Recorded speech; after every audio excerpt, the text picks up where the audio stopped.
Being a mom is like 1,000 little jobs wrapped up into one amazing responsibility. I know from watching my own mom and how crazy it is switching back and forth from traumatic nurse to afternoon mathematician, from organizer-in-chief to five-star chef. This Mother's Day, show her how much you appreciate every job she does with a special limited-time offer from 1-800-Flowers.com. Right now, when you get ahead of the Mother's Day rush, 1-800-Flowers will give you an exclusive 36 for 36 offer. 36 sorbet roses for just $36. That's only $1 per rose. With an impressive mix of pastel shades in pink, orange, and lavender, these roses are guaranteed to make her smile. Stunning sorbet roses are the perfect way to surprise all of the moms in your life. Wife, aunt, sister, mother. These breathtaking roses from 1-800-Flowers are picked at their peak and shipped overnight to ensure freshness. 36 sorbet roses for only $36. It's an amazing offer, but hurry because it expires Friday. Just pick your delivery date and 1-800-Flowers will handle the rest. Don't put this off, guys. Order today from 1-800-Flowers.com. It's what mom would want you to do.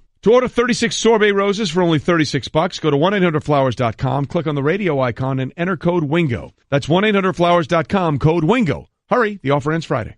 Winning at sports and at sports broadcasting means changing things up. Just like La Quinta Inns and Suites is changing up their look. A renovated lobby that's so contemporary it even makes Golic look cool. Yes, it does. And a totally updated fitness center that even has Wingo feeling like a workout. I'm ripped. Plus plenty of comfortable spaces to hang out. Yep, this La Quinta look definitely has a vibe of victory. So you can just relax, refresh, and get ready for your next big meeting. Prepare to win at business with La Quinta Inns and Suites. Book now at LQ.com. Golic and Wingo here on ESPN Radio and the ESPN News. We are live. The Collins Event Center in Arlington, Texas. The sun coming up on day 2 of the draft. The people are feeling it. This hour of Golic and Wingo brought to you by La Quinta Inns and Suites. Book at LQ.com and win at business. And NFL teams trying to win at business yesterday. We feel like for the most part there were a lot of teams that got a lot of really good stuff done. This hour we'll take a look at some teams that may have missed the mark a bit. Yeah, it's exactly right. We're not going to go through and sit here and say all 32 picks were all we think they're going to be great picks. In our opinion, now each team feels they got the player they got. But what a great moment from the personal side of it, because once these guys start playing ball, it's their job now. Even though it's still a game, it's a job, it's a business, and you kind of get thought of as robots and players. What a great moment for these players and their families, and the ones that are about to happen as well, today and tomorrow. And you went the route of undrafted, but you got a chance. So when you get that call, for me, it was in the 10th round. For you, you started getting calls, in the 5th round about the possibility of getting drafted late or being an undrafted free agent, right? Yeah, and all that stuff is a reminder to enjoy the moment. I saw Brady Quinn had a really nice post about that yesterday, because he was a guy that grew up in Ohio who dreamed of being the Browns quarterback, and it didn't work out for him. It didn't go well for him there. Now, he ends up putting together a fine NFL career, was a journeyman and a backup for quite a while in the league, but mentioned that you have plenty of time for what's going to come next. Appreciate this moment here and now and all the work that it took just to get you and earn you the right to be drafted where you are, to get an opportunity to play. Well, the last thing I want to stick more on, because sometimes it's not get drafted, because we've seen many undrafted guys become great players as well. It's the opportunity. So we had the first round. As I mentioned, if I was with Jason, when I was with Jason Witt, he went in the 3rd round. Tom Brady goes in the 6th round. I go in the 10th round. You go as an undrafted free agent, but all of us have in common, you got that call. Yeah. Whether no matter what round it was or after the draft, you got a call where it was solidified you were going to get an opportunity with a team. Now, in tougher situations to make teams, but still, you got a chance. As I've always said, you get a chance to put your shoulder pads on and a helmet, which means you have a chance. And that's what all players are looking for. You're looking for a shot. So whether it's a 1st round or an undrafted free agent, you get that call at some point that says you are now belong to a team and you have a chance. So all these guys get a chance who get that call to live out their dream. Yep, you got the chance. Enjoy that moment. There's plenty of time for all the work that you've got to come. You did a lot of work to get up here, and last night we got to see a lot of those moments. So we on the outside can't take for granted what it is to be let in on those moments with kids that are enjoying the best day of their life so far. All right, from the best day of some lives to maybe the worst day for Dave Rothenberg in recent memory. Dave Rothenberg from ESPN New York 98.7 joins us now in the Shell Pennzoil Performance Line.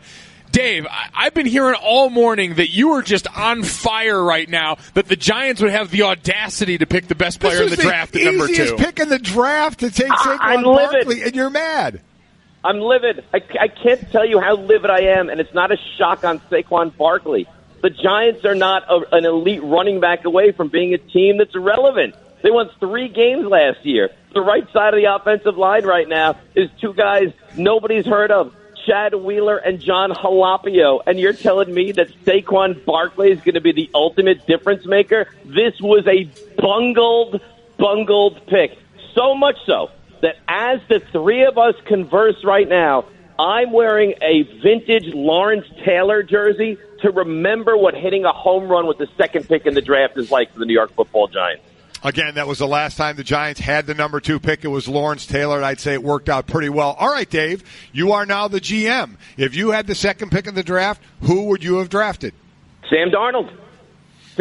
Eli Manning is, by calculations, 37 years old. When was the last time you could look at Eli Manning and say, you know what, he's a hell of a quarterback. He's still very good. You had multiple quarterbacks in your grasp. Now, it's not my job to determine which guy. That's Dave Gettleman's guy. But he had Rosen, he had Allen, and he had Darnold. And he chose to take none of those 3. And my understanding is they didn't even have an interest in Baker Mayfield. So the Giants realistically could have taken any quarterback that they actually wanted, and they bypassed that for Saquon Barkley. It's a monumental mistake. And now what has to happen is I have to root against Sam Darnold. Because if he's elite, then I have to sit there and watch him for 12 years every Sunday on the other side of the stadium. I think that's what really hits home right here. We're talking to Dave Rothenberg on the Shell Pennzoil Performance Line. And I think Jet fans are going to say, don't worry about that. We usually pick the guy that doesn't pan out anyway. Exactly. Feel like that one might be safe given the source on the other side. Dave, I'm curious now as you sit here and look out at the rest of the draft and convinced that they've already at least lost in the pick that they needed to hit a home run with. Is there anything you look out in the rest of the draft now that the Giants can do to salvage it for you? Look, I don't think Barkley is going to be bad. I think Barkley's going to be a really good running back. This is not a shot at him. It's just I think the Giants are not in position to win now. They're a 3-win team last year. So can they salvage? Yeah. I mean, you got to fix the offensive line. I mean, Solder was a huge addition. I really like Will Hernandez out of UTEP, so maybe they go with him at 34. This new linebacker-centric defense from Betcher. Maybe they go with Harold Landry out of Boston College. Yeah, okay. Look, I think they're going to be a better team next year. You have to be. You're adding real talent. I think it's very short-sighted. And I think in 5, and you're not going to know for a long time with this one now, because Barkley's going to make them better immediately. It's going to take years and years for us to be able to converse again and say, you know what, the Giants really whiffed, or Dave, you're wrong, which I hope is the case, and they hit a home run in this draft. Well, Dave, all right, so you guys have the 2nd pick tonight now, the 34th overall pick in the 2nd round. Is this a place where maybe you look quarterback? You've got a guy like Mason Rudolph still on the board, offensive line. What would you like to see them address with this first pick of theirs in the 2nd round? O-line. Look, you had your chance at quarterback. I mean, you bypassed that. What you did last night, unless I'm severely mistaken, is you said, we're all in on Eli Manning. We think that Eli Manning, and I don't know how this is possible, but Eli Manning has years left. So if that's the case, then I don't think you're going to take a lesser quarterback. Why would you take someone that's not as good as a guy that has a golden opportunity? What I would have done is flip-flop this. I would have taken Darnold or Rosen at 2 and taken, Geis is still on the board. You have big time. God knows what the Seahawks are doing, taking Penny at 27. You had legitimate big-time running backs that are still available here. So I would have flip-flopped this. Now forget it. You got the running back. I guess you're all in. Let's try to build around what you have and move forward that way now. Yeah, we haven't even gotten into that in Seattle, taking the running back they took. That was a bit of a surprise as well. All right. Well, Dave, we know you're obviously a monster Giants fan with throwing, office equipment at the bosses at ESPN when they come in and talk to you about how bad the Giants are. We know your history with this, so you know this team. Maybe Davis Webb, maybe there's more to him than we think right now. Maybe this big kid out of Cal, is better than a lot of people think, even though he doesn't have that name value. Could that be the situation? First of all, let me defend myself. She walked in at a very vulnerable moment and mocked me in that situation. She had the stapler to the head coming to her. I'm just going to leave it at that. secondly, yeah, I hope so. Look, we don't know Davis Webb. He's the great unknown. I would feel a lot better if the Giants came out today and said, we really believe in Davis Webb. We think this guy is legitimate, and he's going to be a quarterback for the next decade, and that's kind of why we felt it unnecessary. I don't know. I think anybody would be lying to you to tell you that they know whether Davis Webb is legitimately the guy or not. But how ironic would it be if Ben McAdoo, this era's Rich Kotite, got the Giants their future quarterback for the next 10 or 12 years? Did you go this era's Rich Kotite? I remember I had Rich Kotite in the early 90s there in Philadelphia. Wow. Nothing but the best from Dave. Dave Rothenberg, the co-host of Humpty and Canty, which follows us on ESPN NY 98.7 right after this. Dave, we appreciate the time and the anger as always. It's my favorite quality about you. I do what I can. Thanks, guys. Keep up the good work. Thanks, Dave. He did. He actually threw a stapler at one of his bosses when she walked in, and he said an inopportune time. Dave was the first host I worked with at ESPN, hosts for us the Fantasy Focus on Sundays in the fall, which is a staple of a lot of people's listening as they get their lineup set. And after that, Dave locks himself in a room on the side by himself to watch the Giants games because he knows he's not fit to be around the rest of humanity because he goes to a very dark place. So that's the passion that this guy brings to the table. That's why he is so invested in this number 2 overall and just pick. For anybody that's going to go down the line, he didn't throw it at her. He missed. He doesn't have that good of an arm. It's exactly right. And real quickly, that was the choice. Quarterback, didn't matter which one, a quarterback for the future or a guy for right now in Saquon Barkley. So if that's a route, this pick, you know where I'm going? Will Hernandez. I'm going that guard.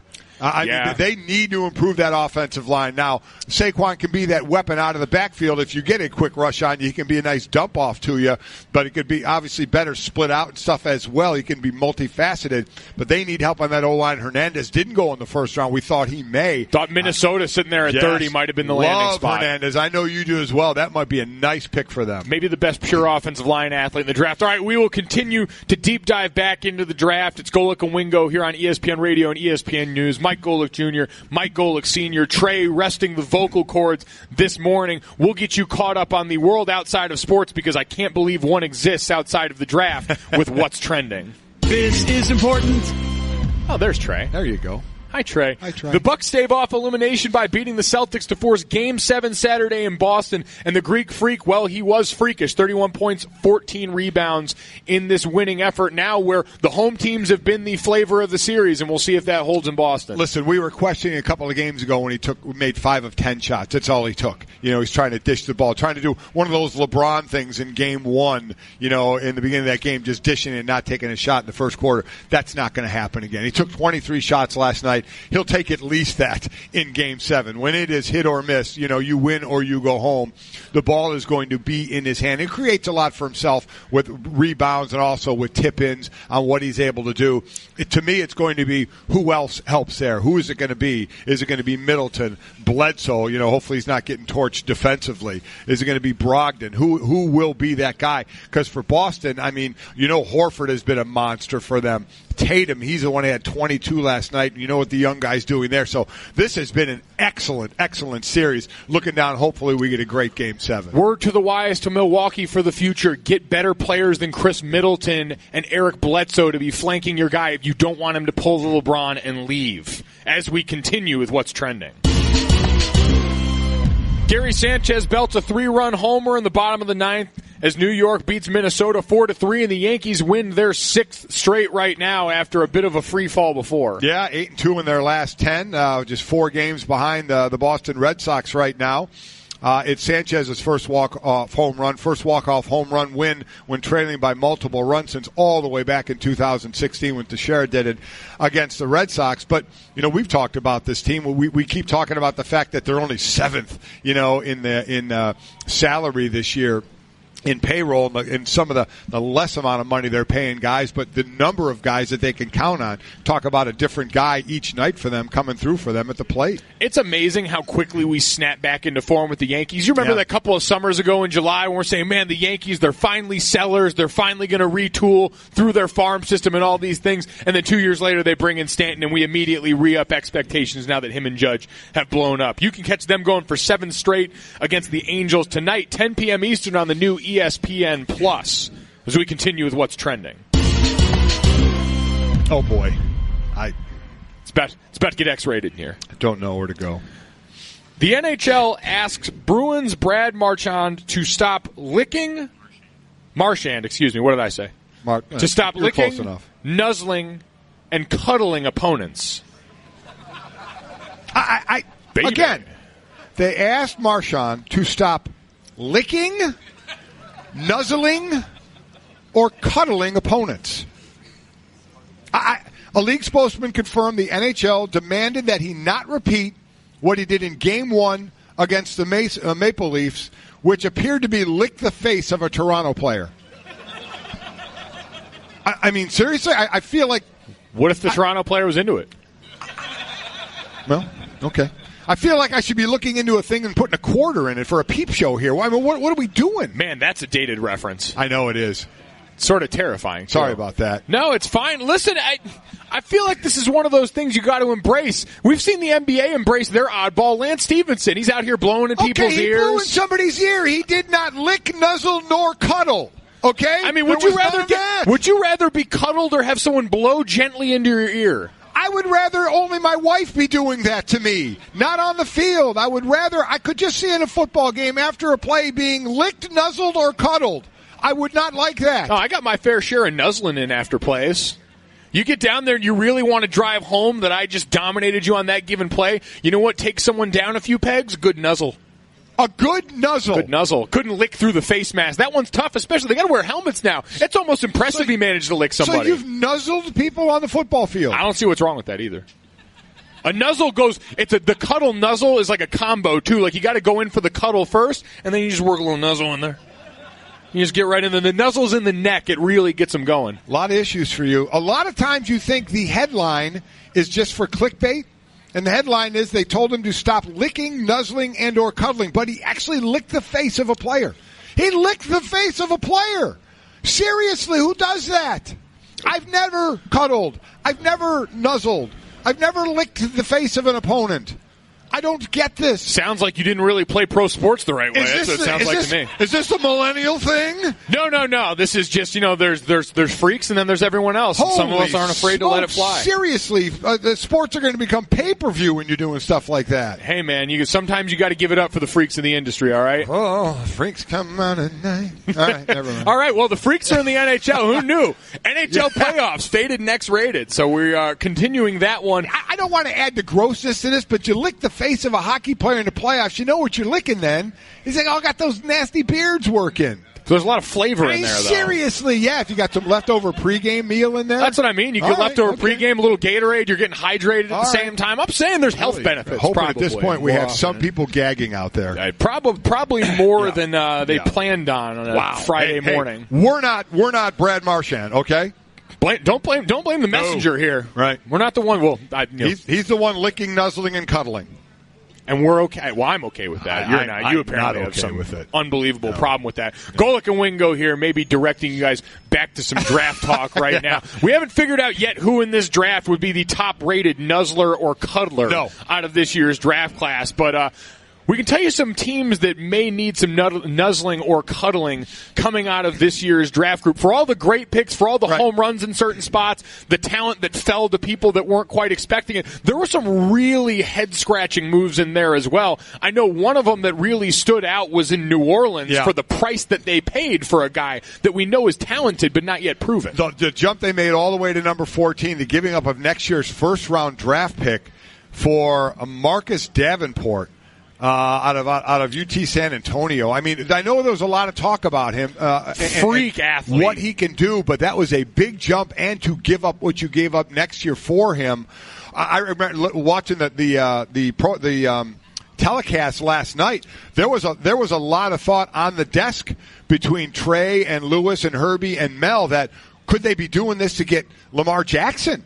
could they be? How do you jump that high and give up that much? And Lewis was right. He said you're doing it for a prime position. You're doing it for a quarterback, a rusher, or a lockdown corner or someone like that. And it turned out to be for a rusher in Davenport. But was that too high of a price? Well, and considering, I guess, you're looking at this team, that was an area where they were so improved last year. Now, maybe it's not being satisfied, but what Cam Jordan was able to put together last season, a defensive player of the year type effort from him. Sheldon Rankin's a guy who's panned out really well for them out of Louisville, and you pair that with what they've done on the back end. One thing I did hear last night, Dominique Foxworth, who was part of the Twitter cast that I'll be a part of tonight with Mina Kimes, Field Yates, and Jason Fitz on Twitter.com/ESPN, was saying that you'll look and you'll always see better defensive backs than teams where you have a great pass rush up front. And so you certainly add to that, but this is a guy who is not the biggest body necessarily, a little thinner, a great pass rusher, but a small school guy as well. A lot of question marks surrounding a pick you paid a king's ransom for. I mean, they had a great draft last year from the secondary side to the running back side of what they did. And now a pass rusher. They were tied for 7th in the league last year. It's not like you're trying to pick up the slack from a bad year. They had 42 sacks last year in the top 10, tied for 7th. So that's going to be the question. Okay, you got a pass rusher, but did you pay too much for him? Yeah, at what cost did it come? And my favorite headline going into this year I saw on some website or some publication is the New Orleans Saints would like to replicate last year's draft success. Yeah. No bleep. Yeah, who wouldn't want to replicate that was that one of the draft most class successful draft classes that we've seen. So we'll see if that price was too much. And then the Oakland Raiders. Now, they did do a trade with Martavis Bryant, got traded from the Steelers. Third-round pick. For a third-round pick. So it's he, Amari Cooper, who's had some, struggled a bit, and Jordy Nelson, who's coming off an injury and is up there in age as well. Seems like a pretty good grouping to throw to for Derek Carr. We'll have to wait and see if it comes to fruition. Yeah, no, a lot to recover from last season. It is a definitive step back for that passing attack. And for Amari Cooper, this feels like a couple of years ago when the Titans went out and made a bunch of signings at wide receiver, including Eric Decker in that grouping, that sounded great on paper, but we remember Jordy Nelson is getting up there in age and losing Aaron Rodgers as the ultimate quarterback in that equation. Amari Cooper with the drops, and Martavis Bryant, who is leaving Pittsburgh with a less than stellar reputation for a reason. And then the pick they had, this is your side of the ball, an offensive line that we had said is one of the best in the business. Now, the two best we had said are Dallas and Oakland. They kind of had down years last year, nicked up a little bit in down years, but still an excellent offensive line. At 15, they took an offensive lineman, the tall, 6'8", 6'9", Colton Miller from UCLA, which I know you and I are both not sold on. Raw, athletic prospect, a guy that people think can be molded into something later on. One of those great athletes, a little lesser version of what Taylor Lewan was coming out of Michigan. An unbelievable athlete that, with the right tutelage under Russ Grimm in Tennessee, has become an all-pro caliber tackle and was much better coming out than Colton Miller is now. I just don't understand this because this is Tom Cable pick through and through. And I saw tweets and reports that Tom Cable had his fingerprints on it, came over from Seattle. And Mina Kimes, who was on that Twitter broadcast, will tell you, and everyone in Seattle in the waning years, Tom Cable, to me, has lost the benefit of the doubt to say he's a developer of these raw prospects. And as this line gets to transition with that identity now, with the rest of those veteran pieces in there, this to me seems like a miss. From a technical standpoint, right? His feet aren't that good for the fact that he made up for it because of his size and athletic ability in college, but in the NFL, it's going to be a different story. There are just a lot of hitches that you can't get away with at the NFL level, and we hear all the time in these off seasons now how short and concise they are. You don't really have as much time to correct. And for a guy in Tom Cable whose focus is usually elsewhere other than those technical deficiencies, this seems like an interesting way to go. All right, Golic and Wingo presented by Progressive's Home Insurance. Get your quote at Progressive.com today. Coming up next, Butkus, Singletary, Urlacher, and Roquan Smith. We'll head to Chicago and ask former Bear Tom Waddle if he thinks this first rounder is the next in a long line of defensive stalwarts. Winning at sports and at sports broadcasting means changing things up. Just like La Quinta Inns and Suites is changing up their look. A renovated lobby that's so contemporary it even makes Golic look cool. Yes, it does. And a totally updated fitness center that even has Wingo feeling like a workout. I'm ripped. Plus plenty of comfortable spaces to hang out. Yep, this La Quinta look definitely has a vibe of victory. So you can just relax, refresh, and get ready for your next big meeting. Prepare to win at business with La Quinta Inns and Suites. Book now at LQ.com. Hey everyone, Mike Golic here. Support for the Golic Wingo podcast comes from our friends at Rocket Mortgage by Quicken Loans. Chances are you're confident when it comes to your work, your hobbies, your life. Rocket Mortgage gives you that same level of confidence when it comes to buying a home or refinancing your existing home loan. Rocket Mortgage is simple, allowing you to fully understand all the details and be confident you're getting the right mortgage for you. To get started, go to rocketmortgage.com/Mikes. Equal housing lender, licensed in all 50 states, NMLS, consumeraccess.org number 3030. And going to dig into a lot of that right now. Golic and Wingo on the road, presented by Progressive Insurance, live here in Arlington for the NFL Draft, Day 2, about to get underway. You know what? This obviously is great here, where we are with the Golic and Wingo bus, all the fans that are behind us. And I say that for a reason. You can turn around and acknowledge them, and you can see them in the TV shot. I am now uncomfortable because not behind us where you can see the fans, but directly in front of me, there's a cordoned off area with 3 seats. I don't know if this is some VIP area. It can't be because the 3 guys sitting there are anything but VIPs. Wow. I mean, just look at them. They should almost be thrown out of here. But I got to stare at them. I mean, there are 3 guys just sitting there munching on breakfast burritos and donuts, just staring at me like sitting there like saying, hey, entertain me. When I want to have security, make them leave. Listen, I mean, I don't know how they got these seats, but I got to stare like right at them. I have more respect for these guys than anyone else here because they operate life by the principle that I will always profess, which is if you act like you're supposed to be somewhere enough, you will end up in more places that you want to be overall. And they have found their way to the best seat. Well, the worst seats in the house because they have to stare directly into your face. Directly at me. I mean, which looks like a catcher's These are mitt. 3 guys that look more like they should be in jail, let alone be sitting here. Holy smokes. All right, well, someone that we did have planned to come directly where he's supposed to be is Tom Waddle, co-host of Waddle and Sylvie on ESPN 1000 in Chicago. And Tommy, I got to ask, you guys are used to plenty of great linebackers around there in Chicago. When you see the 8th overall pick, Roquan Smith out of Georgia, your first thought is? Excellent player, good pick. First of all, Mike, did you just say your dad's face looks like a catcher's mitt? I was hoping someone would catch that. I went right by it, Tommy, and I'd appreciate it if you would too. That is so wrong. Yeah, I think guys, obviously, the last couple of years here in Chicago, they have drafted potential over production. Everyone's still very, very optimistic that Mitchell Trubisky will be the quarterback of this team for the next decade. Leonard Floyd 2 years ago was a guy that, had a lot of interesting qualities and a lot of potential as well, but didn't have the on-the-field production at Georgia that you would like because they moved him around. Not the case with Roquan Smith. This is truly one of those picks, as they say, production over potential, and he'll slide right in, plug and play, and you won't have to worry about that other inside linebacker position. But, yeah, you think it. This is the town where linebackers really are the guys that grab the headlines. Brian Urlacher will go into the Hall of Fame. Obviously, Mike Singletary is there. Dick Butkus. We've had a lot of great linebackers, and here's hoping Roquan Smith fills that role. Yeah, last year it was Christian Jones who led in tackles by 1 over Danny Trevathan. So those are your leading tacklers last year. As far as that pick, because so many people had attached the guard Quentin Nelson, who ended up going number 6 to the Colts with the Bears at number 8. What would have been that decision, Tommy? I know I'm sure the Bears will say we got the guy we wanted, but if both were available at 8, do you think this is still the route they would have gone? I think they probably would have taken Nelson. And look, I don't know. I'm not in there, and we're all out on the edge. But you guys obviously are very familiar with Harry Hiestand, who was the offensive line coach at Notre Dame, who was Quentin Nelson's coach there. He's now the offensive line coach here in Chicago. There's obviously familiarity there. They drafted Mitch, as we talked about, with the second pick of the draft last year. So securing the pocket, especially on the interior, is something that is of high priority. So I think if Quentin Nelson was there, I think they would have taken him. I don't think there's a lot of regret that he went to the Indianapolis Colts and they were left with Roquan Smith. I think the guy that was at the top of their board, and again, just speculation, was Bradley Chubb. And I think the Denver Broncos couldn't get to the podium fast enough to put that pick in because I don't think they were expecting him to be there at 5. I think Chubb, Nelson, and Roquan Smith, that was the dream threesome for the Bears to have an opportunity to pick, and Smith was still on the board, so I think they're very happy with what they got at 8.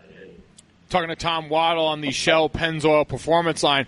And, Tom, it's such an interesting time now in the NFL. We had a running back go number 2 overall. We had an offensive guard go number 6 overall. And it seemed like we had to wait around a good long time to see your former position at wide receiver come off the board with DJ Moore at 24 to the Carolina Panthers. What did you make of this crop of wide receivers in the draft this year that we saw slide to the back half of the first round? Yeah, I mean, I think coming into this draft, that kind of was the theme. Is it's not a top heavy draft at the wide receiver position. I mean, you're right. It seems like protecting quarterbacks has and it should be. It is a high priority. I believe there were a couple of centers that were drafted later in the first round as well. So guards and centers taking a higher priority than wide receivers seems to be a bit of a shift. I think Calvin Ridley going to the Falcons is. I mean, why wouldn't Matt Ryan want that threesome of Mohamed Sanu, Julio Jones, and Calvin Ridley? An offensively rich team just got richer. DJ Moore is a guy that has a lot of potential, a lot of upside, great athlete. But not a shock to me that there wasn't a wide receiver run so far this year. I think there's still some guys on the board. Wouldn't be shocked if the second round was filled with 4 or 5 guys. Maybe 6 guys that get drafted at the wide receiver position. And along those lines, will the Bears be one of them? Only one pick. They have pick number 39 in the second round, and that's it for day 2. The third-round pick was traded away. So, could it be someone like a Christian Kirk from Texas A&M, a James Washington, Oklahoma State, or a different position? Where do you think they go? I think wide receiver, Mike, is a very good possibility. And they addressed the offense in free agency. We all know Allen Robinson was a huge signing for them. They added Taylor Gabriel. They also added a pass-catching tight end who's built like a wide receiver or built like a tight end and plays like a wide receiver in Trey Burton. So they've helped Mitchell out in the offensive huddle.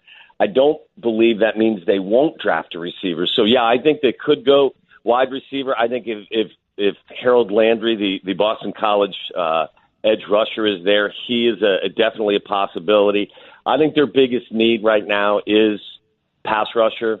So I think if there is a pass rusher that they have rated highly on the board is there at 39, that's where I think they would go, but certainly wouldn't rule out a wide receiver. And the guys you mentioned obviously would fit that spot very well. All right, we're talking to Tom Waddle about the Chicago draft that went on in the draft overall. And Tom, my son and I have been reliving our draft memories as these first rounders get picked yesterday, the next instant millionaires. I've been reliving my 10th round days and Mike is undrafted free agent days. Can you relive your draft days? All I know is, Mike, that my streak is alive. I've been alive for 51 years and I've gone undrafted in all 51 years. So I appreciate you bringing that up. No, look, I had an accomplished collegiate career. Let me pat myself on the back there. But when I went to Indianapolis for the Combine in '89, I weighed 173 pounds and I ran a 4.82 40-yard dash, which means I think there were 5 offensive linemen and 7 defensive linemen that had a faster 40 time going into the '89 draft than I did. So there was no expectation that even in 12 rounds, my name was going to be called. So I appreciate you taking me down that wonderful memory lane, and it wasn't a great several days for me back then.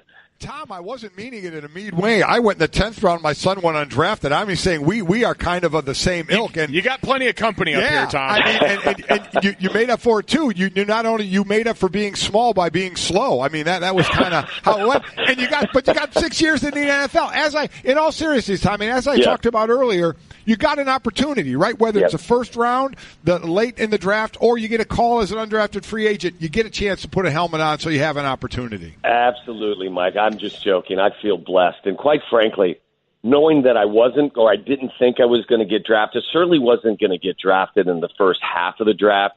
Back then, if you weren't drafted by round 7 or 8, it really was beneficial to go undrafted so you could actually try and pick a spot that you had a better chance to maybe make the team.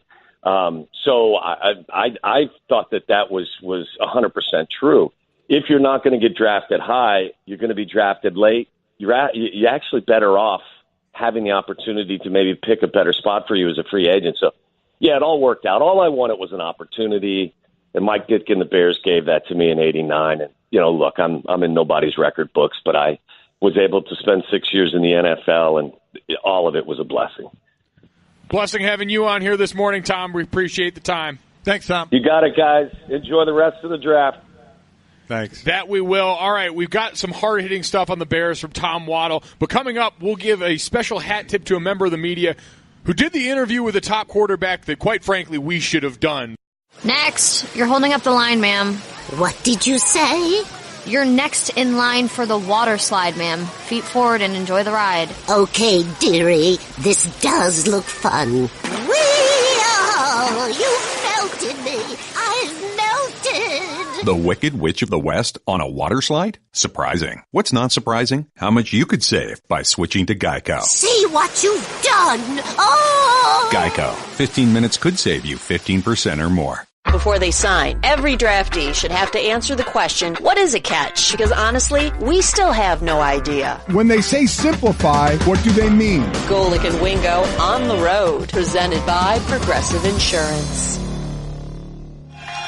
And Sports Center brought to you by Dollar Shave Club. Give your bathroom the cleaning it deserves. Get rid of all the junk that's lying around. Freshen it up with high-quality products from Dollar Shave Club. They deliver everything you need to look, smell, and feel your best. Give the club a try. Go to dollarshaveclub.com/Golic. Boy, we have a lot going on right now. Golic and Wingo live from the Collins Event Center here in Arlington, Texas. Got the NFL draft going on, and I've just been handed an urgent news bulletin. So we told you guys yesterday the Commissioner Roger Goodell was going to join us at 9:15. I lied to your faces. We appear that Roger Goodell is on the way now, may be here with us right at the start of the 9 o'clock Eastern hour. So the Commissioner of the NFL, fresh off trying to use his boo shields on stage yesterday, going to join us here on Golic and Wingo. Yeah, walked out the beginning of the draft with three greats, not only in the game of football, but for the Cowboys, and Troy Aikman, Jason Witten, and Roger Staubach. But the boos were raining down, and he had the great line of, I can't believe you guys are all booing these three legends here. You knew he had to give it a shot with that. I bet in that moment, Jason Witten and those guys are sitting there like, nah, man, they ain't booing us. Yeah. We're happy to be out here with you, but they ain't booing us. I think we all knew that, because when he turned and introduced the guys, they got a big ovation. It's something the commissioner, I'm sure, is used to at this point. I mean, what are you going to do? I wonder if he's surprised if he walks into any setting and doesn't get booed. Like if he walks into the supermarket or anywhere else and he just takes stock in that moment and be like, all right, I didn't get booed. That was nice. I'd like to see his reaction if he walked out and they cheered. Oh, really throw him for a loop. That would really throw him, I think. All right, well, speaking of throwing, we'll stick with quarterbacks now. Josh Rosen, upset about slipping all the way down to 10, going to go out here on a tear. But really, we never got the answers out of Josh that we needed to out of the right subject. And thankfully, some of our friends, Alex Kirshner at the SB Nation, went out and did the interview. So Josh was on behalf of Tostitos yesterday and a lot of his engagements, an advertiser. And so Alex Kirshner did an interview solely talking about Josh Rosen's consumptions of nachos and chips, etc. And our own researcher, Brett, who finds a way to weasel his way onto air any way he can, had some takeaways from the interview from his favorite UCLA classmate, Josh Rosen. In all honesty, the entire interview was about Tostitos, about the chips. It was nachos, no football, chips, nothing. It was about the different chips, and we did learn some things about Josh Rosen. So this is, to me, the most shocking, is finding out that Josh Rosen, loving guac, that's not an issue. Right. But not a queso guy. Not a queso guy. He said, he was asked, are you saying the NFL might be anti-queso? He said, maybe not the NFL, but Josh Rosen is going to be anti-queso. I don't know. I have to downgrade him now. That's a severe character flaw. I do as well. That's a staple. I mean, the guac is cool. I dig that. But if you show me guac and queso, I'll eat them both, but I lean to the queso. Yeah, avocado's like vegan peanut butter, so it's already on weird ground for me, but you get to the guac is fine. Queso is basically my blood. Vegan peanut butter? Yeah, you can spread it on stuff. It's versatile. And easy to scoop, which goes in very well to another takeaway. Josh does not eat the normal tortilla chips, only the scoops, which, if you're going to, love the avocado, the guac, I should say, that's the scoopable stuff. I actually don't think we should make non-scoop chips anymore. Now that we've figured out a better shape for chips, we need to leave old triangular chips in the past where they belong. I liked the best meat on the nacho. He went with the pulled pork. I'm a big fan of pulled pork sandwiches, the whole deal, slobber on the barbecue sauce, whatever, in certain situations, not in this one, but pulled pork on nachos. I'll do that. Or on the Tostitos chips. Absolutely. See, we're getting back to common ground. He's got so many good takes in this that I feel bad that he's an anti-queso guy and now the enemy of the state for me. And this one maybe the most surprising. I'm not sure where you'd stand on this. I figure a guy that spent so much time in Southern California would be up on spicy stuff, but only goes to the medium salsa. Yeah, I'm surprised at that as well. I do like to go to the spicy. It's a little hotter. That makes the beer go down a lot better for me. So that's why I'll stick with the spicy. But we just figured, listen, you're hearing a lot about Josh Rosen and what he does on the football field and all that. Now, if you ever find yourself in a position where you're entertaining the Rosens and Josh is part of them, you'll know exactly what to serve as far as Tostitos are concerned. Really, all the rest of the information on the quarterbacks is garbage. Right, so this is what we're needing. This is what we look for. And we're thankful that our friends over at SB Nation got the job done in a way that we couldn't. Sometimes we fall short. All right, we will not fall short with our next guest. Next, Roger Goodell, the Commissioner of the National Football League, going to be right here with us on Golic and Wingo. Stay tuned. Nowadays, everything has its own day, like National Take a Hike Day. At AARP, we're all about hikes and bikes and even swims because we're here to help you become your healthiest self. It's why we offer health tips for your body and your brain. Yeah, your brain. Today is your day to make fitness happen, and we're here to help. So take on today and every day with AARP. Learn how at takeontoday.aarp. Being a mom is like 1,000 little jobs wrapped up into one amazing responsibility. I know from watching my own mom and how crazy it is switching back and forth from traumatic nurse to afternoon mathematician, from organizer-in-chief to five-star chef. This Mother's Day, show her how much you appreciate every job she does with a special limited-time offer from 1-800-Flowers.com. Right now, when you get ahead of the Mother's Day rush, 1-800-Flowers will give you an exclusive 36 for 36 offer. 36 sorbet roses for just $36. That's only $1 per rose. With an impressive mix of pastel shades in pink, orange, and lavender, these roses are guaranteed to make her smile. Stunning sorbet roses are the perfect way to surprise all of the moms in your life. Wife, aunt, sister, mother. These breathtaking roses from 1-800-Flowers are picked at their peak and shipped overnight to ensure freshness. 36 sorbet roses for only $36. It's an amazing offer, but hurry because it expires Friday. Just pick your delivery date and 1-800-Flowers will handle the rest. Don't put this off, guys. Order today from 1-800-Flowers.com. It's what mom would want you to do. To order 36 sorbet roses for only $36, go to 1-800-Flowers.com, click on the radio icon, and enter code WINGO. That's 1-800-Flowers.com, code WINGO. Hurry, the offer ends Friday. Every deck is made for standing on, but there's only one that's always had a way of standing out. So if you're looking to bring more style, comfort, and creativity to your life outdoors, call on the brand that's known for making the most in outdoor living. From decking, railing, and lighting to furniture, fencing, and framing, at Trex, we're engineering what's next in outdoor living. To learn more about all of the outdoor solutions Trex has to offer, call 1-800-289-TREX or visit Trex.com. That's TREX.com. Really quick turnaround there. We've seen that before in Cleveland, but I have a feeling they're going to look for a little more staying power in this regime. It's Golic and Wingo on the road, presented by Progressive Insurance, live in Arlington, Texas, the site of the NFL Draft, basking in the glow of AT&T Stadium for the Dallas Cowboys.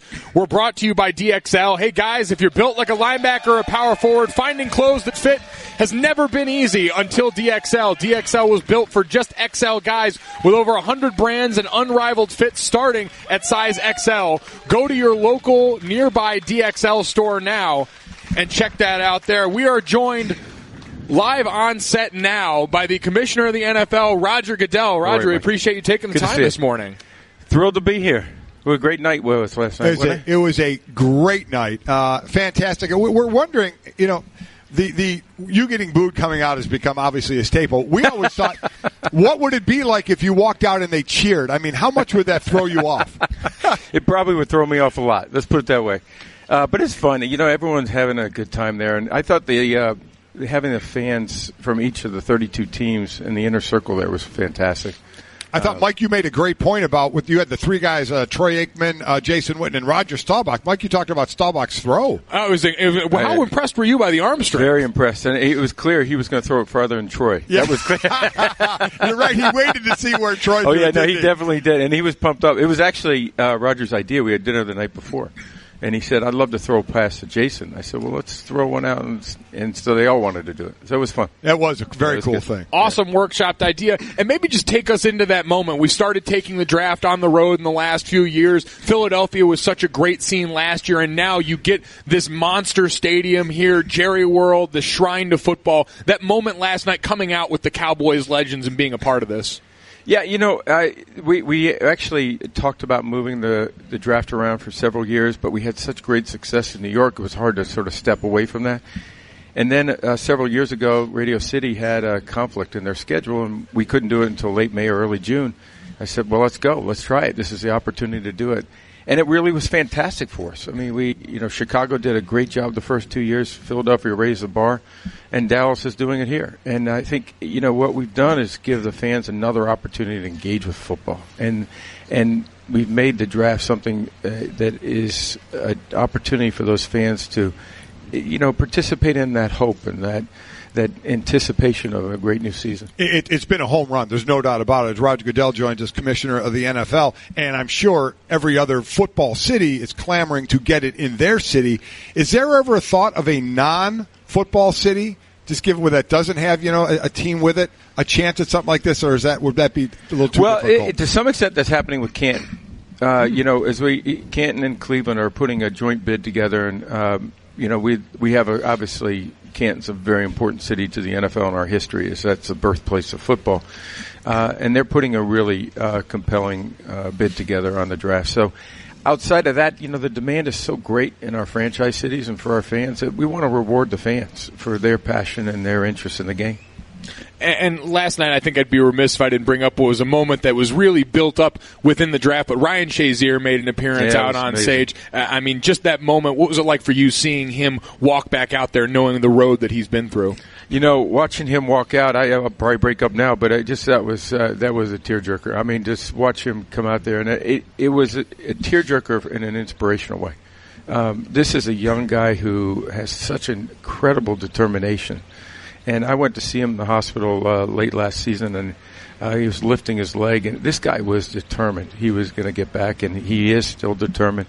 And he and his wife and Michelle and little Ryan were with us last night in the back room for several picks, and it was just a pleasure for me to be with him. He's just a spectacular young man, and I think he's going to have a great impact on the world. And again, he says he wants to play again. We'll see. Just where he's already gotten has been incredible. He's not going to play next year for sure, and we'll see where the rehab leads him. But what a moment that was. And speaking of moments, you're the only one there hugging these picks as they come out, and that's really turned into something, whether you're getting lifted off the ground or not. Take us down to those moments. These guys, they know they're going to be first-round picks. They're all there. They know they're going to get their name called, and then they get it called, and they're out there with you. Can you go into that a little bit of the moment with those guys? Mike, it's really funny because I spend lunch with them the day of the draft, so we have a lot of chance to talk, and it's private time, and it's a fun time for me because I really get to know them personally, and pretty much at that point they've had enough. They're ready to go. They're anxious to get picked.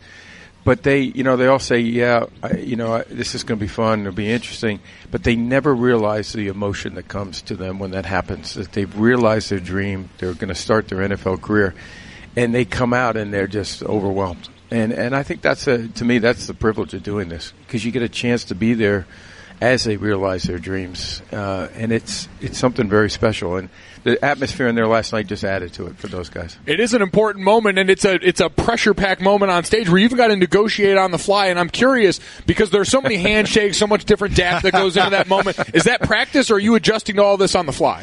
I'm adjusting on the fly, Mike. Wow. It's 3.5 hours of live reality television, and that's not my thing. But it was, it's fun because it's about the game. And I always like to say the thing I love about the draft the most is all 32 teams get better.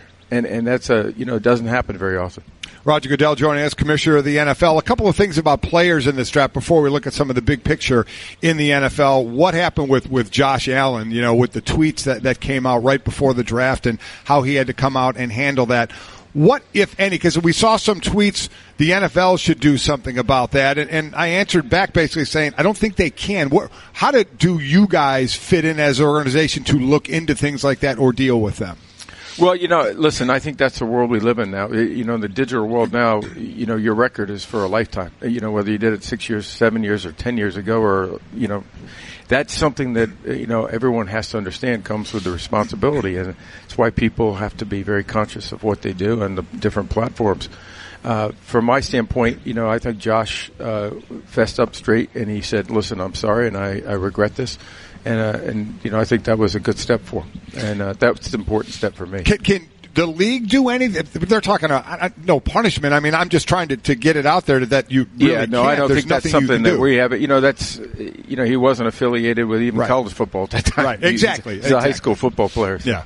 And I think one of the other areas that's come up at multiple points along the way, speaking of a player that's still on the draft board right now, in Darius Geis and a lot of the things, we've seen certain areas where teams have overstepped their boundaries and you guys have had to come in as far as the combine questions. The ruling came down yesterday after the investigation.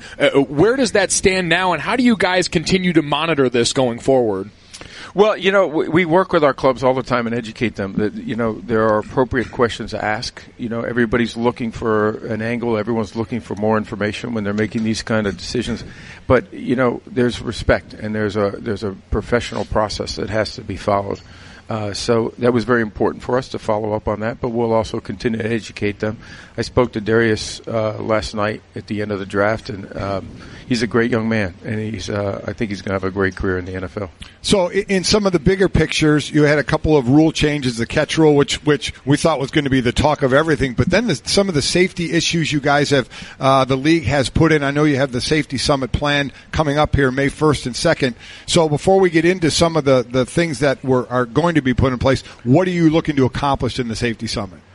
Well, two things. I think we're going to go back and we're going to look at the rule that was passed unanimously by all the coaches. We're going to talk about how we're going to teach it. What's the language we're going to use? What is the video we're going to use so that the players have a better understanding of what we're looking for. Assistant coaches all understand what we're looking for, and they understand the basis of it. And I think that's the first thing. Second is we're going to look at the kickoff rule, and we'll look at that we've always seen a higher incident of injuries on that play. So what can we do to make the play safer for our players, but more importantly in the context of the overall excitement of the game? How can we make that a more exciting play? Yeah, we saw in college they passed a rule if it's inside the 25-yard line, they can fair catch it and get it at the 25. So will be interesting to see what you guys come up with. I would say on the show when I was playing, I always look forward to training camp when the league and or the officials would come in and explain the new rules.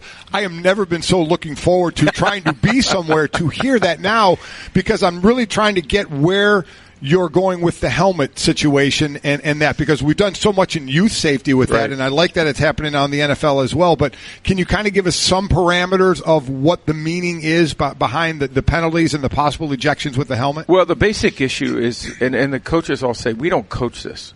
And this is not part of the game. This is not something we think is important to the game. So they're emphatic, and they believe that this should be taken out of the game because it's not part of the game. And so what we want to try to do is essentially take the helmet out of the game in the sense of it's there not as a weapon, it's there as protection. And so don't lower your head. Don't use it to initiate contact and drive into a player in a way that's going to cause harm to either one. It's there for protection, and that's the basic issue that we're trying to deal with. And I think the coaches all felt that could be coached out of the game. So the one specific one to me I wonder about, because I know a couple of years ago you guys tried it with the running back when they got outside the tackle box. If they lowered it with their head, they were going to call the penalty, but that never really materialized. So now with this rule going in, is that something that comes back into play if they do drop and lead with their head? Well, as you know, Mike, both of you, we've had this in the rule for a long time, of spearing and butting, and that's something that has been in the rule. What we're doing is expanding that a little bit because through a lot of work and research, we've been able to see that it actually has health consequences if you're lowering your head and you're driving even around beyond just the top of the head. And so that's what we're trying to do is say, listen, you can lower your head, but you can't lower your head to drive and initiate contact. And that's where we see the more higher risk of injury. Talking to Roger Goodell, commissioner in the NFL, and I guess there's one more follow-up on that because we've seen it with running backs, we've seen it with defensive receivers, but now we heard that rumblings, and I guess this is part of it when it's rolled out. There was a lot of open-endedness to it. the offensive line, where is really the focus for this rule? Is it the middle of the field, and how do you enforce it in an area like that if it is? No, it's not. We said this is the entire field because including offensive linemen, we want to make sure that initial head contact is done in an appropriate way, and that's one of the things. So we're not just isolating this to defensive players. This is using your head and using your helmet as a weapon. And that's the focus. And that's good because O-linemen cheat. So they should be held accountable. They already hold every play, so, because they're the worst athletes on the field. Oh, I'm sorry. Did I say that out loud, Mike? Don't sound too bitter. I can see this as the goal of conversation at the table. Sorry right? about that. Yeah. We see the owner of Jacksonville, Shad Khan, buying Wembley, putting in a bid for Wembley Stadium, and you talking about expanding the NFL. We've seen games over in London. I did it way back when I was playing, having preseason games over there. So where are you in the league with it possibly expanding to a team out there? Well, I think, listen, we've continued to grow in the UK in an extraordinary rate. I mean, the passion of the fans for the game, we have 40,000 fans that are buying the 3 or 4 games, depending on how many are scheduled in any given year, across each of those games. And that's really quite extraordinary. And for us, we want to continue to build on that. I think, Shad's investment in Wembley Stadium, listen, he's an international global businessman and an entrepreneur. He sees great assets, and that's something that he's interested in doing. I think it will be very helpful to the team in Jacksonville. I think he's committed to that community. He's investing a lot of money in Jacksonville and the downtown area. And I think this will be beneficial to the Jaguars in Jacksonville, as well as giving us some more scheduling options in London. Yeah. And that's a positive for us as we look to play more games there. Is that a priority at some point, though, a team over there full time as more and more of these games have success across the pond? I think we're taking in stages, Mike, because, where does it end up, we don't know. But I think it's a possibility because, we've been, frankly, surprised at the growth of the game over there, the level of sophistication and the passion of those fans. And I believe a team could be successful. We still have to work on some of the logistics. How do we do the scheduling? How do we make sure that the team is at a competitive position so that they can compete within the league against a team in the States? So all those things are really important for us, and we haven't yet gotten to that point, but I do believe the support is there in London. When we look at, we're talking to Roger Goodell, commissioner of the NFL. Well, when you see ratings down in the NFL, multiple reasons for it. Some people point to some of the domestic violence issues, which you guys have the new policy for, the anthem protests, the games on Thursday, Sunday, and Monday. When the owners talk, when you guys discuss all this, where do you guys lead to maybe the majority or the bigger reasons why ratings may be down? Well, Mike, I don't think you can find anything on television where the ratings aren't down. If you look at it, we're actually down less than anybody else in the ratings. We're still are actually the important one thing that I look at is 10 years ago, of the top 50 television shows, the NFL was 11. This year we were 37 of the top 50 shows. So we actually are getting stronger in a different environment. I think we have to look at the media world differently than it has been in the past, and it's changing rapidly. But strong live content like the NFL is only getting stronger. And that's actually been a very big positive for us. And the world is just going to continue to change, but we like our position. That's why we're looking at how we expand our coverage on Verizon on the mobile devices. Yesterday we announced a Thursday night TriCast on Amazon for Prime members. All of that is to go and reach our consumers on whatever platform they're watching, because you can't simply just look at ratings anymore. It's much deeper than that. It's much broader than that. People are consuming media more, particularly live content, but on different platforms. Certainly has changed since you and I, not you, Mike. You and I have watched TV years ago, huh, to how it's consumed now. But also think of the competition. When you and I were kids, we probably had 10 channels, maybe, at best. Now you have 500 to 1,000, and you have so many different alternatives on demand. So the world is different than it is, and our fans are engaging more in NFL. They're just engaging in different ways, and that's the challenge that all of us in entertainment and sports have to deal with. And I guess I look at that, and then the obvious follow-up for a lot of people, because you're right, relative to the rest of the landscape, but in sports, how do you look at and then explain the rise that the NBA has seen, because they've seemed to defy all of the trends throughout this process? Well, I'll take our ratings any day. If you look at, on a Sunday afternoon, we're doing ratings that are extraordinarily well. And so from our standpoint, I won't change and switch ratings with anybody. I'll promise you that. And I think anybody in sports would say that. Well, that's something we have brought up while they're going up. We said even if the NFL is going down a bit, it's still way higher than everybody else and where anybody would still want to be. As I say, and I think people are transitioning to other platforms for us. And that's something that's real important to us. Is there going to be anything talked about? The anthem protest was just amazing last year of how that carried on, and then you getting together with the committee of players and how you guys have worked together there. Anything going forward? Any rules going to be? Or if individual owners talked about making their own rules on teams about kneeling or standing, where is that? We'll continue the discussion. I think most of our discussion has been on that platform that we created. I mean, the thing I was proud of. Our players and owners is that they actually sat down and listened to one another and understood each other and understood the issues that the players were focused on. And all of us, whether it's players or whether it's owners and the league, we're all interested in improving our communities. And that's what I think was very inspiring. So this platform, I think, is something that we've spent a great deal of time on to try to invest in that and to help make those improvements in the community. And we'll continue to discuss that and figure out how we can advance that.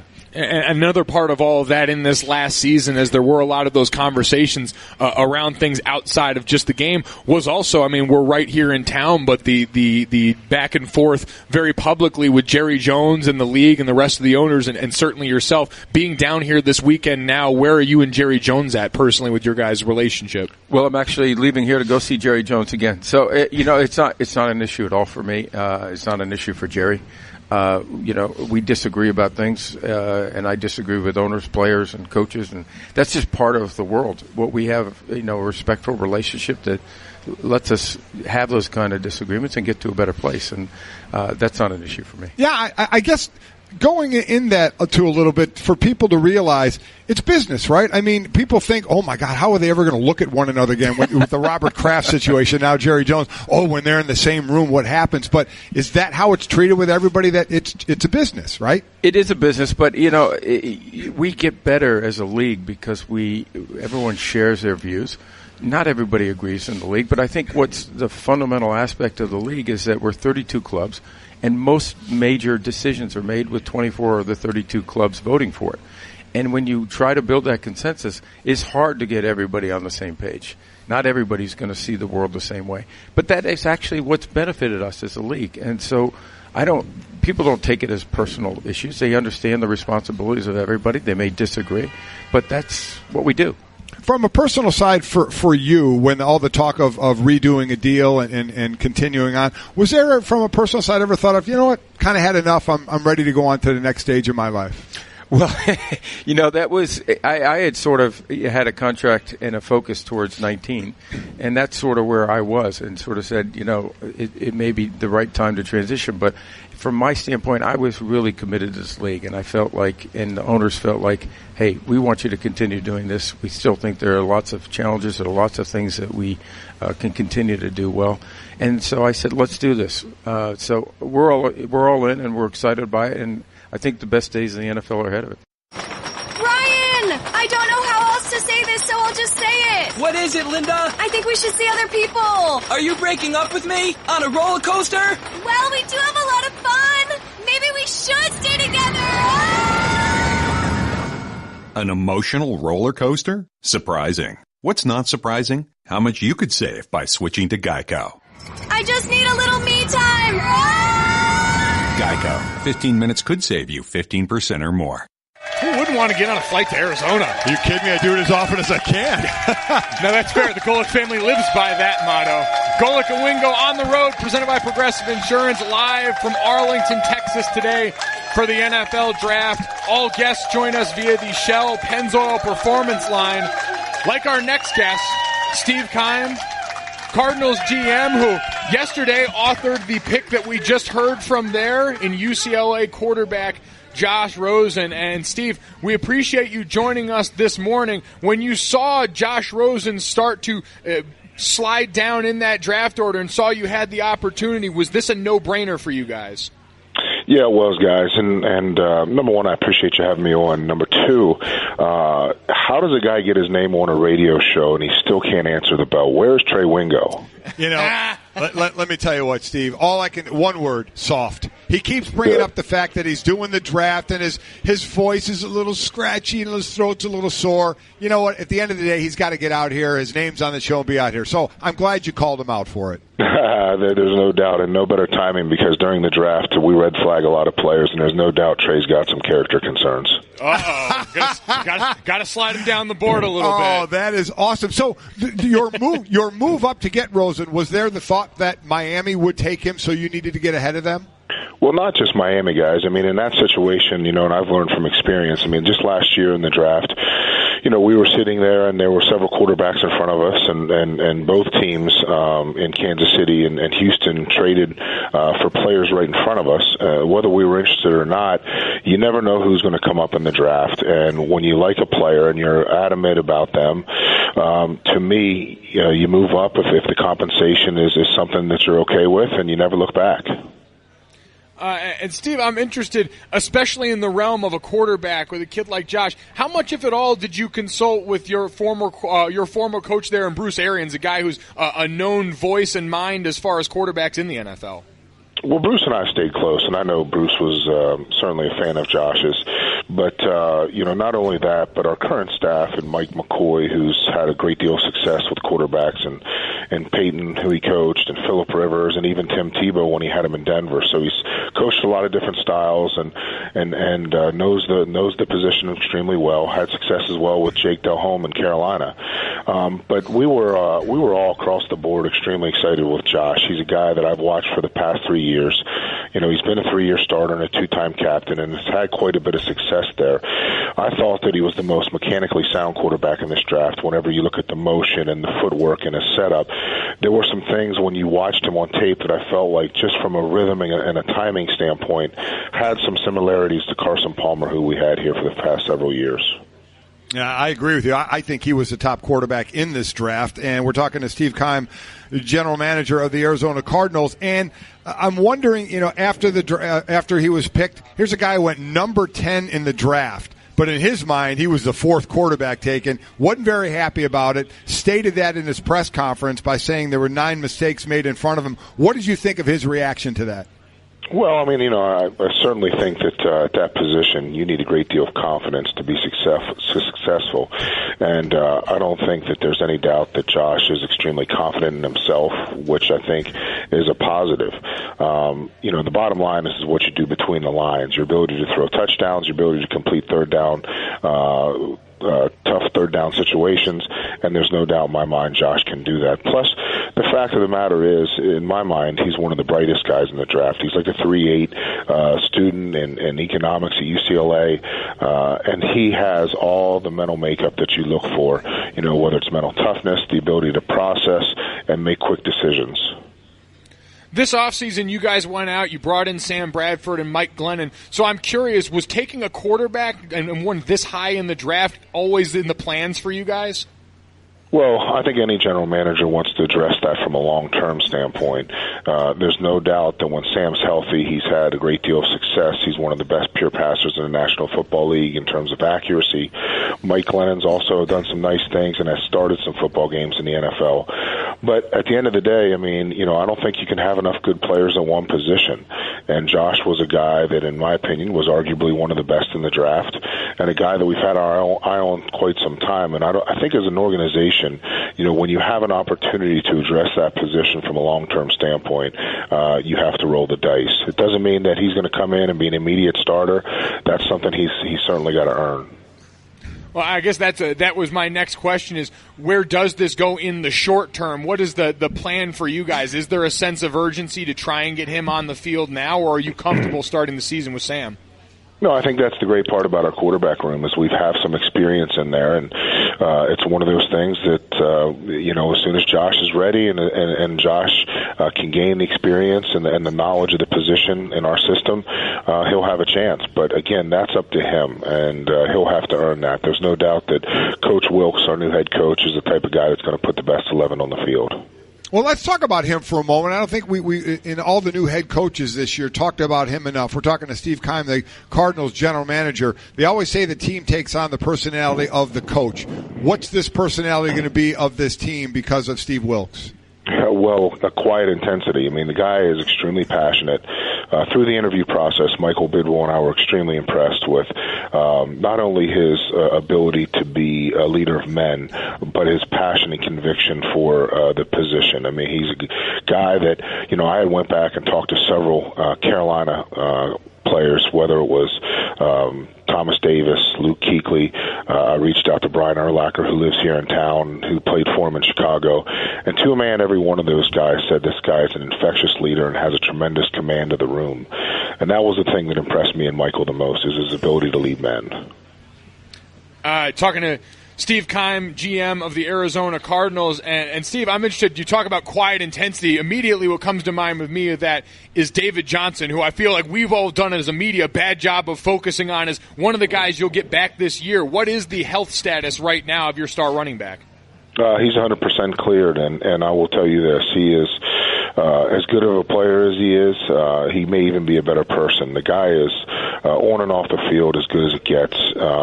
So many people in the NFL have acknowledged the fact that he's got a great skill set because of being, a fantasy football first pick in the draft and that sort of thing. But I really still think the sky's the limit, and he hasn't even scratched the surface yet. The things that this young man can do out of the backfield, the mismatches he can create, whether we motion him out and the things he does versus linebackers with those choice and angle routes.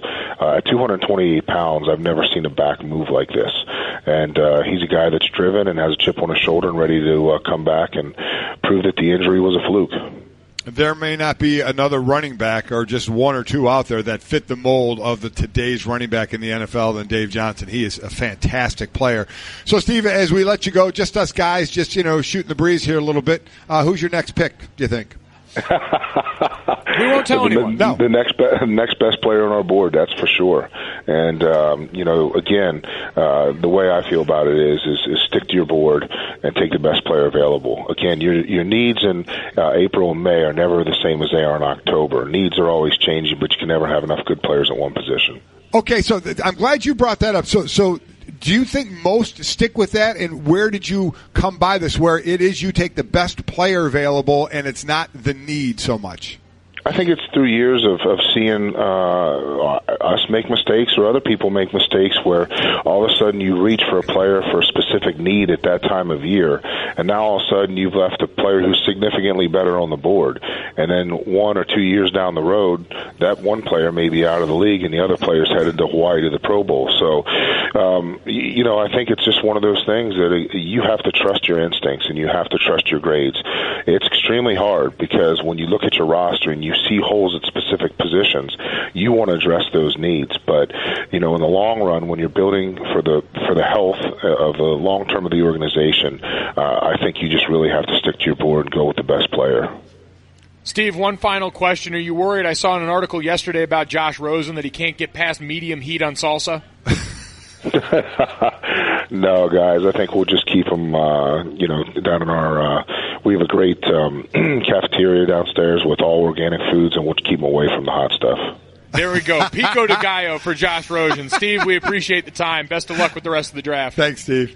Thanks, man. Appreciate you.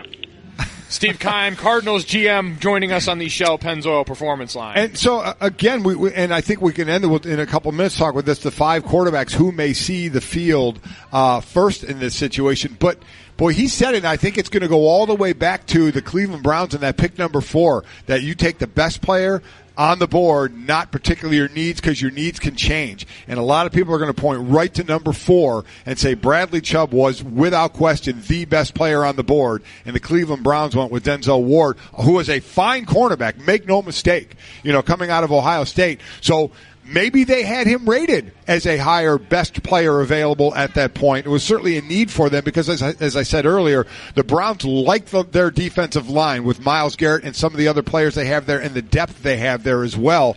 But you really start to wonder, did they have Denzel rated as a higher player, or was it more of a need, which seemed to go against what the norm is? Yeah, I would say, as Browns fans would probably tell you at this point, because they're all doom and gloom, is that it's exactly what Steve said, and we're watching the Browns make more mistakes in this draft. So certainly a pick in that fourth spot that affected a lot of the way the rest of the draft went on. Coming up next, the draft continues tonight with rounds 2 and 3. So we'll take a look back, do some grades, and look ahead to who may still go tonight.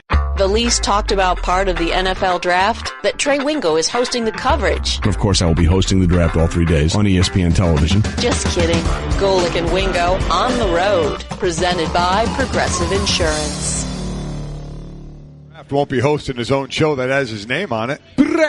Christine Lisi with the barbs this week. Yeah, I was going to say, Keim calling him out before. Steve Keim saying red flags on Wingo if he were in the draft. You have to wonder how many teams have downgraded Trey on their boards this week. If that's what Steve's letting us know, and we know something.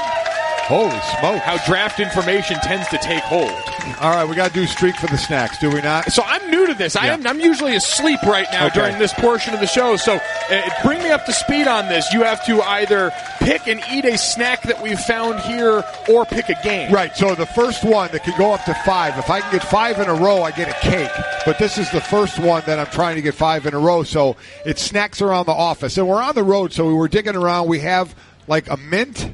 We have half a Slim Jim. Half a fun-size Slim Jim, yeah, half by the a way. fun-size. And crackers and cheese, but there's only one cracker left and half the cheese is gone. Honestly, that's a pretty appealing option, though. Cheese and crackers are banging. If I were to choose that, if I were to choose one, I would choose that. But I'm not going to choose one of these. I'm going to pick the game. The game I have to pick is Yankees at Angels tonight at 10:07 on ESPN Plus. I'm going with the Yankees. They've won 6 in a row now. They're 8-2 in their last 10 games. They got a different guy each night, seeming to be the big guy with the stick. So I'll pick the game. I'll go with the Yankees. Look to get to game 2 in my streak, where I can choose between picking a game and a bite-sized candy bar. All right, building up the stakes. It makes sense. I mean, you've got all this other food right here, so kind of a tough one. That's some forward thinking, brought to you by Cintas, a trusted partner of businesses everywhere. Cintas, ready for the work day. It's Golic and Wingo here with fun snacks, live from Arlington, Texas for the NFL Draft, brought to you by La Quinta Inns and Suites. And so we got day 2 of the NFL Draft